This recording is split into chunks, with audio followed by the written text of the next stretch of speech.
Israel कोई देश ही नहीं है, देश ही नहीं है। कोई देश ही नहीं है। यूनाइटेड नेशन क्या पागल है जो उसने इजराइल को डाल रखा है यूनाइटेड नेशन में?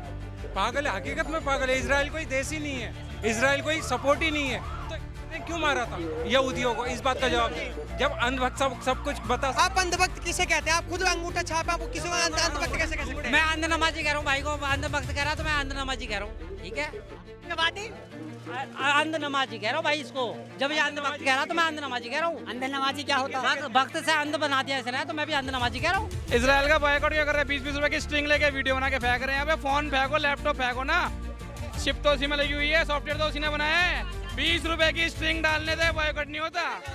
बतेरे कर रहे हैं कितनी वीडियो आ रही है इजराइल का बॉयकॉट।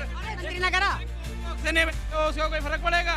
ये कोक फेंक रहे हो फेंको ना, 50-50 फोन फेंको, लैपटॉप फेंको, यूट्यूब देखना छोड़ो ना यूट्यूब, फोन फेंको। अभी यहूदी ने लगा रखी है अपनी चिप, उसके ना फोन में जान ही नहीं है, फेंको ना। 20 रुपए की स्ट्रिंग फेंक दी, लो जी हो गया बॉयकॉट, घंटा बॉयकॉट हो गया। ये कह रहे हैं कि जब ऑपरेशन सिंदूर के वक्त जब इजराइल भारत देश के साथ खड़ा था, अगर आप भारतीय हैं सब, तो आपको किसके साथ खड़ा होना चाहिए? इजराइल का।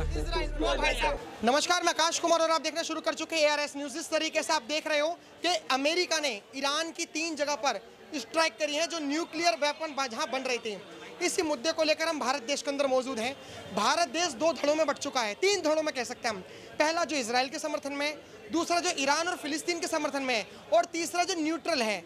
ये जो न्यूट्रल है इनसे तो हम बात बाद में करेंगे, लेकिन जो ईरान के पक्ष में है और जो इजराइल के पक्ष में है उनसे बात करेंगे और बात करके बताएंगे कि अमेरिका की ये जो चीज़ें हैं, जो ये जो B2 से हमला करा है, कि वर्ल्ड वॉर 3 की ओर जा रहा है, और क्या मोदी जी सच में इतने पावरफुल हो चुके हैं जिस तरीके से लोग विरोध करते हैं और विपक्ष विरोध करता है कि मोदी जी की अध्यक्षता में कूटनीति फेल हो चुकी है।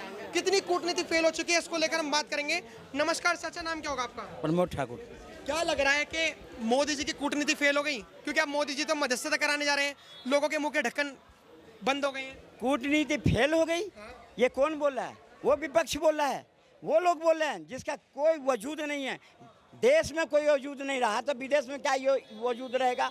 उन लोगों की कोई औकात है? आज भारत के 140 करोड़ जनता जो भी है, हिंदू मुस्लिम सिख ईसाई, सारे के सारे इजराइल के समर्थन में खड़ा है। क्योंकि इजराइल ने हमेशा भारत के साथ 61 का युद्ध हो, 71 का युद्ध हो, कारगिल का युद्ध हो, यहाँ तक कि सिंदूर ऑपरेशन में, हर ऑपरेशन में भारत के साथ खड़ा रहा है, इसलिए इजराइल के साथ खड़े हैं। ईरान के साथ भी भारत का अच्छा संबंध है। आज ईरान भी से हमारा संबंध है, लेकिन हम पैसे देते हैं, माल लेते हैं। आज भी जो सिरसा में गिरा था ड्रोन, वो ईरान का दिया हुआ था, तुर्की का दिया हुआ है। ये वही लोग हैं जो मतलब फरोश हैं। आज ईरान जितना मुस्लिम कंट्रियों के लिए किया सबको मालूम है, लेकिन आज ईरान अगर फंसा है तो कोई मुसलमान कंट्री क्यों नहीं बोल रहा है? एक शब्द बोलना चाहिए ना। सबसे बड़ा तो पाकिस्तान है, न्यूक्लियर सुन लो, अरे सुन लो तो बोलना, न्यूक्लियर संपन्न है पाकिस्तान। आज पाकिस्तान के रास्ते से ही अमेरिका ने B2 बम जाके गिरा है ईरान पर में, तो पाकिस्तान की सहमति हुई ना। आज पाकिस्तान क्यों नहीं खड़ा हुआ ईरान के साथ? आज क्यों नहीं खड़ा हुआ 56 देश? क्योंकि सबको मालूम है जो ईरान क्या है। आज जो न्यूक्लियर बम है पाकिस्तान के, वो भारत को भी धमकाता था। इसी तरह से जितने भी कंट्री है सब एक दूसरे को धमकाता था। सर मुझे एक बात बताओ कि अमेरिका ने जो करा है ईरान के साथ, क्या लग रहा है विश्व युद्ध होने वाला है? भाई इस हिसाब से तो लग रहा है विश्व युद्ध होने के कगार पे, क्योंकि इधर रूस सपोर्ट में खड़ा हो गया है, उधर साउथ कोरिया सपोर्ट में खड़ा होगा ईरान की, उधर चीन सपोर्ट कर रहा है। तो इस हिसाब से तो विश्व युद्ध की कगार पे ही है।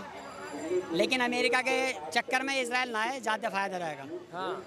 क्योंकि ये बहुत धोखेबाज बंदा है और ये अपने केवल हथियार बेचेगा और कुछ नहीं करेगा। इजराइल कोई देश ही नहीं है, कोई देश ही नहीं है। यूनाइटेड नेशन क्या पागल है जो उसने इजराइल को डाल रखा है यूनाइटेड नेशन में? पागल है, हकीकत में पागल है। इजराइल कोई देश ही नहीं है, इजराइल कोई सपोर्ट ही नहीं है। तो ने क्यों मारा था यहूदियों को? इस बात का जवाब दे। भाई साहब, इजराइल देश ही नहीं है। मानसिकता बोल रही, इनकी मानसिकता बोल रही है ऐसे। ठीक है जी, इतने दिन हो गए, कितने महीने हो गए। पहले एक बारी जब हमास वालों से लड़ाई चल रही थी, ईरान ने समर्थन दिया। यमन से लड़ाई हुई तब समर्थन दिया। ठीक है जी, क्या समझे? और वो नजायज का युद्ध लड़ाई ये लोग करे जा रहे 5-6 कंट्री मिल करके। अरे कुछ दिमाग से बैठ के सोचना चाहिए, किसी कंट्री के या किसी आदमी को नजायज बंधक बना करके और उनका कत्ल कर दिया जाए, ये कहाँ की इंसानियत और कहाँ का कानून है।